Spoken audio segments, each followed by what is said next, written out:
اس نے کوئی ملاوٹ نہیں کی۔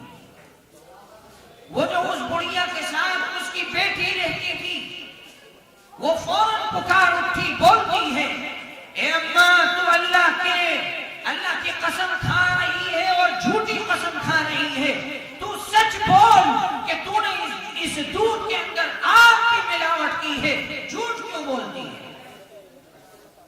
حضرت عمر رضی اللہ عنہ کو اس بچی کا یہ انداز اتنا پسند آیا کہ حضرت عمر رضی اللہ عنہ نے اس کا رشتہ اپنے بیٹے سے کیا، اور پھر اس کی نسل سے حضرت عمر ابن عبدالعزیز جیسا خلیفہ، انصاف کا بادشاہ، بے تاج بادشاہ حضرت عمر ابن عبدالعزیز جیسا انسان پیدا ہوا جس نے ساری دنیا کے اندر انصاف کے بول کو بالا کر دیا۔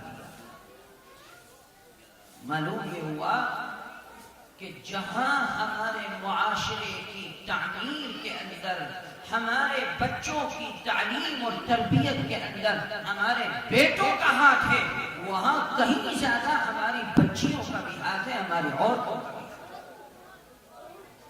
اس لیے میرے بزرگوں، اور آج تو عجیب حالات پیدا ہو گئے، دیکھ لو، تم تو اخبارات میں بھی پڑھتے ہو، تمہارے پاس تو خبریں آتی ہوں گی، فلاں مسلمان بچی مرتد ہو گئی، فلاں جگہ مسلمان بچی مرتد ہو گئی، فلاں جگہ مرتد، آئے دن یہ خبریں ہیں۔ کیوں یہ خبریں کیوں آ رہی؟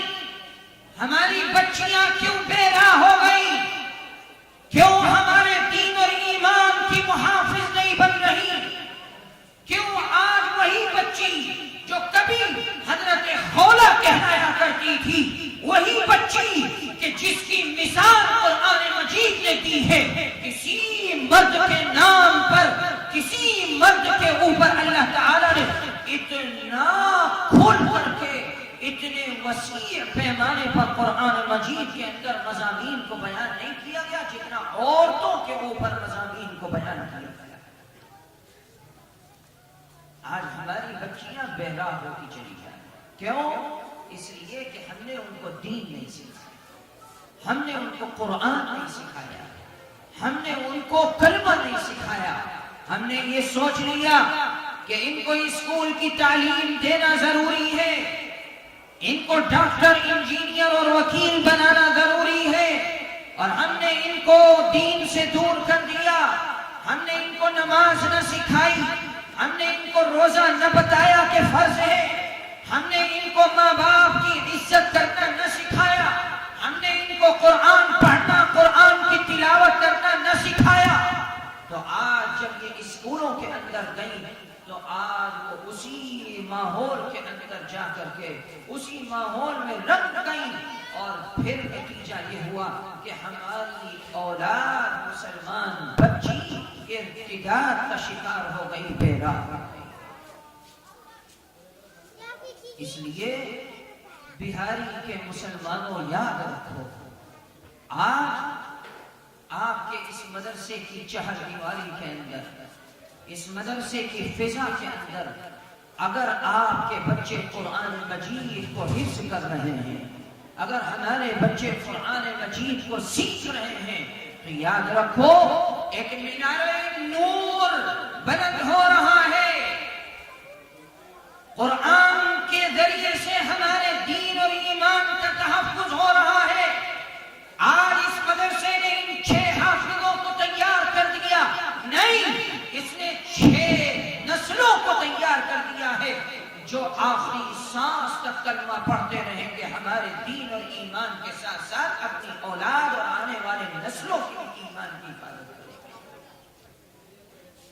ہم تو یہ سوچتے ہیں کہ صبح کو ہم اپنے بچوں کو مدرسے میں بھیج دیتے ہیں، شام کو پھر بھیج دیا، اپنے بچوں کو وہاں داخل کرا دیا، بس ہم اعتدال والی زندگی گزار رہے ہیں، اپنے بچوں سے غافل ہو گئے۔ کہاں ہیں؟ مدرسے کے اندر گئے ہوئے، پڑھنے گئے ہوئے۔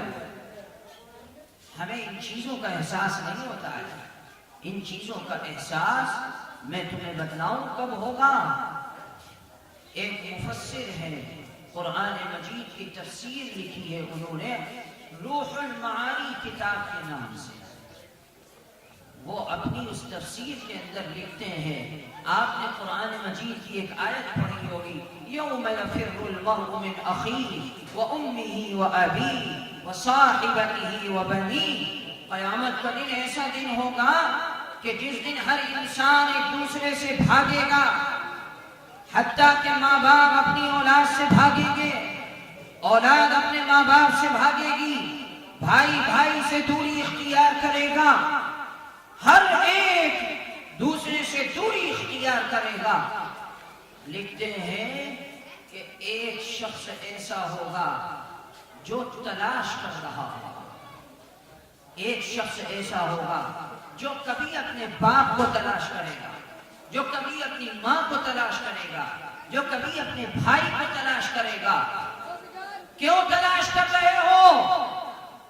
اپنے باپ کو تلاش کر رہا ہوں, اپنی ماں کو تلاش کر رہا ہوں, اپنے بھائی کو ڈھونڈ رہا ہوں, اپنے رشتہ داروں کو تلاش کر رہا ہوں. کیوں؟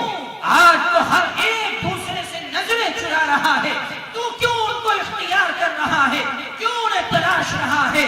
وہ پکڑ کر کے لے کر کے آئے گا, اے ابا جان یہاں آؤ, اے اما جان یہاں آؤ, اے بھائی ادھر آ, اے میرے رشتہ دار ادھر آ.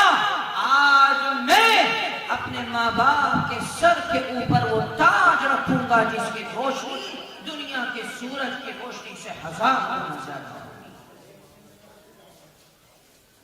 یہ حافظ اپنے ماں باپ کی سفارش کر رہے ہیں, اپنے رشتہ داروں کی سفارش کر رہے ہیں, اپنے بھائی بہن کی سفارش کر رہے ہیں. کیوں؟ وہ بھائی بہن, وہ ماں باپ, وہ رشتہ دار کہ اللہ کے یہاں جن کی نیکیوں میں کمی تھی, یہ حافظ ان کے ہاتھ کو پکڑ کر کے لے جائے گا جنت میں. اللہ اس کو اختیار دے گا کہ جاؤ, جس کو تو 13 دن چاہے ہاتھ کو پکڑ کر کے جنت میں داخل کر. میرے بزرگوں, ہمیں اس کا احساس نہیں ہے. یاد رکھو, یہ ہمارے اوپر ہماری اولاد کا حق ہے. اگر ہم نے اپنی اولاد کو نہ پڑھایا, قرآن مجید کیا کہتا ہے؟ وَيْلٌ لِّلْمُطَفِّفِينَ, ہلاکت ہو, جہنم ہو, جہنم کی آگ ہو ان لوگوں کے لیے کہ جو دوسروں کے حقوق کو مارتے ہیں, دوسروں کے حقوق میں کمی کرتے ہیں, جو دوسروں کے حقوق کو پورا ادا نہیں کرتے ہیں. ہلاکت ہو اے باپ تیرے لیے کہ جو اپنی اولاد کو قرآن نہیں سکھاتا. ہلاکت ہو اے ماں تیرے لیے جو اپنی اولاد کو دین نہیں سکھاتی. ہلاکت ہو اے بھائی تیرے لیے جو اپنے بھائی کو دین نہیں سکھاتا ہے. ہلاکت ہو اے باپ تیرے لیے جو اپنی اولاد کو قرآن نہیں سکھاتا ہے. وَيْلٌ لِّلْمُطَفِّفِينَ, قرآن اعلان کرتا ہے ہلاکت ہو اس کے لیے جو دوسروں کے حقوق کو ادا نہ کرتا ہے. ایک جگہ قرآن مجید کہتا ہے کہ وہ اولاد, وہ لوگ کہ جن کے والدین نے, جن کے سرپرستوں نے, جن کے بڑوں نے ان کو دین کی تعلیم نہیں دی ہے, وہ ایسے ہی اس دنیا سے چلے گئے. انہیں نہیں معلوم کہ قرآن مجید کیا ہے, انہیں نہیں معلوم کہ کلمہ کیا ہے, انہیں نہیں معلوم کہ مدرسے میں کیا ہوتا ہے, انہیں نہیں معلوم کہ دین اور ایمان کیا چیز ہے.